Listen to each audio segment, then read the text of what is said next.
नमस्ते बच्चों। मैं हूँ संगीता संजय देशमुख, कृष्णा महाविद्यालय रेट्रे बुद्रुक से।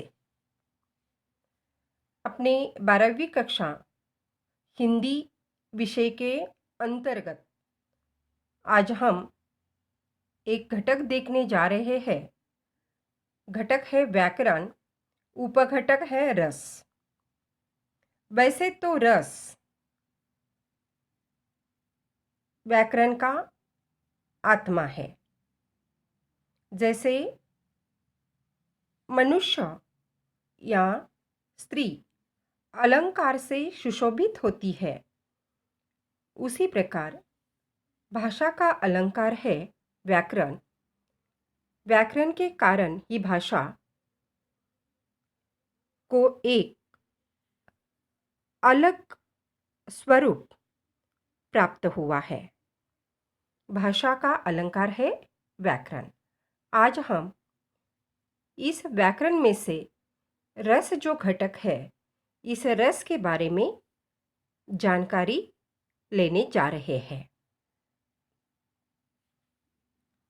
अब हम रस का विवरण देखेंगे। जैसे कि मनुष्य के हृदय में अनेक प्रकार के भाव मौजूद रहते हैं। हम देखते हैं मनुष्य के हृदय में हर एक प्रकार के भाव रहते हैं। इन भावों को विभिन्न नामों से जाना जाता है। कविता को पढ़ने, सुनने अथवा नाटक आदि को देखने से हृदय में मौजूद ये भाव जागृत होकर आनंद प्रदान करते हैं। देखिएगा, हमने क्या कहा? हृदय में कुछ भाव मौजूद होते हैं और यह भाव कई बार हम कविता सुनते हैं, गाना सुनते हैं, नाटक देखते हैं, तो हमारे हृदय में जो मौजूद भाव जागृत होकर आनंद प्रदान करते हैं। यह आनंद अलौकिक होता है, जिसकी तुलना नहीं की जा सकती, और इस आनंद को ही रस कहा जाता है। देखिएगा, हमने यहाँ पर रस यानी क्या समझा दिया है। हृदय में जो भाव होते हैं, जो नाटक देखने के बाद, गीत सुनने के बाद, कविता पढ़ने के बाद, यह हमें हमारे हृदय में जागृत होकर हमें आनंद देता है, और यह आनंद अलौकिक होता है, और इस आनंद को ही रस कहा जाता है। विभाव, अनुभव, व्यभिचारी यानी संचारी भाव और स्थायी भाव रस के अंग है। रस के अंग है भाव और स्थायी भाव। इन अंगों यानी तत्वों के संयोग से रस उत्पन्न होता है। रस को काव्य की आत्मा माना जाता है। साहित्य में श्रृंगार रस, शांति रस, करुण रस, हास्य रस, वीर रस, रौद्र रस, भयानक रस, बीभत्स रस, अद्भुत रस आदि 9 रस माने गए हैं। कालांतर में इसमें और 2 रसों को सम्मिलित किया गया है, जैसे कि वात्सल्य एवं भक्ति रसों को भी शामिल किया गया है। यह होगी रस का विवरण। अब हम रस और स्थायी भाव को देखते हैं। 11वीं कक्षा में भी हमने इस पर विचार किया है, इसे समझा दिया है। कुछ उदाहरण भी हमने हल करके दे देते, और आप इनमें से इन रसों में से 4-5 रसों की जानकारी अपने ले ली है। इस साल हम अन्य रसों की जानकारी लेते हैं। वैसे काव्य शास्त्र में आचार्यों ने रस को काव्य की आत्मा माना है। अभी अभी हमने भी कहा था, काव्य शास्त्र में रसों को काव्य की आत्मा माना गया है। विभाव, अनुभव, व्यभिचारी यानी संचारी भाव और स्थायी भाव रस के अंग है, और इन अंगों अर्थात तत्वों के संयोग से रस की निष्पत्ति होती है। साहित्य शास्त्र में 9 प्रकार के रस माने गए हैं। पहले भी हमने कहा, पहले साहित्य शास्त्रों में 9 रसों को माना गया है। कालांतर में अन्य 2 रसों को सम्मिलित किया गया है, जैसे कि हमने कहा वात्सल्य और भक्ति, इन 2 रसों को इसमें सम्मिलित किया गया। अब हम रस और उनके स्थायी भाव को समझा देते हैं। देखिएगा, पहला रस जो है श्रृंगार रस, उसका स्थायी भाव है प्रेम। दूसरा है शांत रस, उसका स्थायी भाव है शांति। तीसरा है करुण रस, उसका स्थायी भाव है शोक। चौथा है हास्य रस, उसका स्थायी भाव है हास। पांचवा है वीर रस, उसका स्थायी भाव है उत्साह। छठा है रौद्र रस, उसका स्थायी भाव है क्रोध। सातवां है भयानक रस, उसका स्थायी भाव है भय। आठवां है बीभत्स रस, उसका स्थायी भाव है घृणा। नौवां है अद्भुत रस, उसका स्थायी भाव है आश्चर्य। और 2 सम्मिलित किया हुआ उनमें से एक है वात्सल्य रस, उसका स्थायी भाव है ममत्व। 11वां है भक्ति रस और उसका स्थायी भाव है भक्ति। यह हो गए रस और उनके स्थायी भाव। अब हम एक एक रस को समझा देते हैं और उसके स्थायी भाव को। पहला हम देखेंगे रौद्र रस। 12वीं पाठ्यक्रम से जो रस दिए गए हैं हमारे अध्ययन के लिए, उनमें से पहला रस है रौद्र रस। देखिएगा, कैसे पहचानेंगे रौद्र रस को हम? जहां शत्रु की ललकार, गुरुजनों एवं वरिष्ठ जनों के प्रति निंदात्मक अथवा अपमानजनक व्यवहार तथा किसी के असह्य वचन आदि से मन में मौजूद क्रोध का भाव जागृत हो जाता है, तब रौद्र रस उत्पन्न होता है। इस रस की अभिव्यंजना असह्य व्यवहार के प्रति प्रतिशोध के रूप में होती है।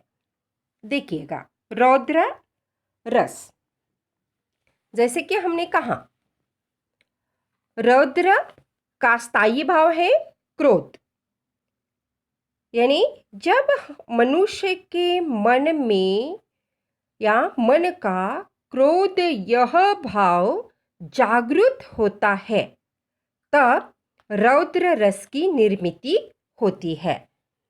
जैसे कि कहा, जहां शत्रु की ललकार, यानी शत्रु की ललकार, शत्रु हमें ललकारता है। गुरुजनों एवं वरिष्ठ जनों के प्रति निंदात्मक अथवा अपमानजनक व्यवहार, हमें जो प्रियजन है, हमारे गुरु हमें प्रिय है, आदर्श है, और जब किसी ने उनके प्रति निंदात्मक अथवा अपमानजनक व्यवहार किया तो हमें असह्य होता है। तब हमारे मन में जो मौजूद भाव है या रस है, रौद्र रस, वह उत्पन्न हो जाता है और क्रोध भाव जागृत हो जाता है, तब रौद्र रस उत्पन्न होता है। इस रस की अभिव्यंजना असह्य व्यवहार के प्रति प्रतिशोध के रूप में होती है, यानी बदले की भावना हमारे मन में उत्पन्न हो जाती है, क्रोध उत्पन्न हो जाता है, तब रौद्र रस की निर्मिति होती है। अब एक उदाहरण देखते हैं हम। यह उदाहरण आपके समझ में आएगा और रौद्र रस किस तरह इसमें छिपा हुआ है, इसका अंदाजा आप लोगों को आ सकता है। थोड़ा सा क्लिष्ट है, लेकिन ध्यान से सुनने के बाद, आकलन होने के बाद यह आप लोगों को आसान लगेगा। उदाहरण देखिएगा। श्री कृष्ण के सुन वचन अर्जुन क्रोध से जलने लगे, सब शोक अपना भूल कर करतल युगल मलने लगे। संसार देके अब हमारे शत्रु रण में मृत पड़े, करते हुए यह घोषणा वे हो गए उठकर खड़े। उस काल मारे क्रोध के तन कांपने उनका लगा, मानो हवा के जोर से सोता हुआ सागर जगा। देखिएगा, श्री कृष्ण का वचन सुनकर अर्जुन क्रोध से जलने लगे, यानी अर्जुन को क्रोध आ गया। सब शोक अपना भूलकर करतल युगल मलने लगे। करतल, कर यानी हाथ, हाथों पर हाथ वे मलने लगे।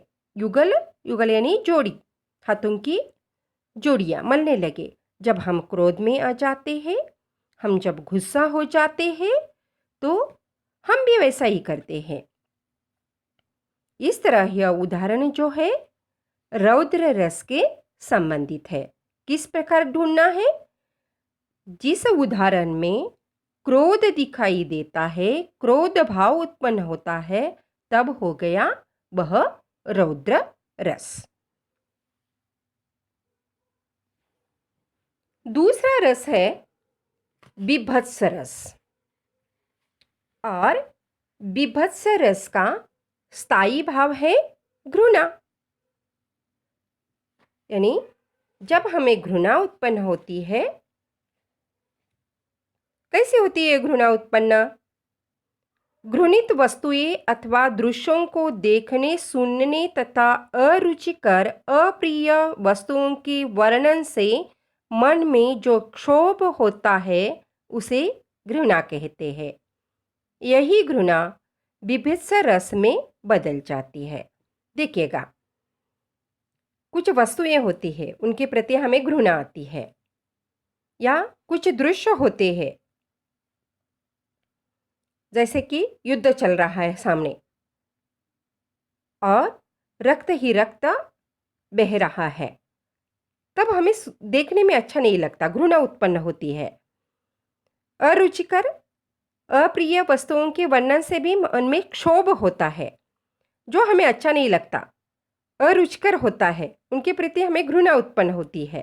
अप्रिय वस्तुओं के वर्णन से भी हमारे मन में क्षोभ निर्माण होता है, उसे ही घृणा कहते हैं। और यही घृणा बीभत्स रस में बदल जाती है। देखिएगा, उदाहरण हम देते हैं, समझा देते हैं, उसे आप समझने की कोशिश करना। सिर पर बैठो काग, आक दोऊ खात निकारत, खिंचत जिबहि स्यार, अति ही अनंत उर धारत।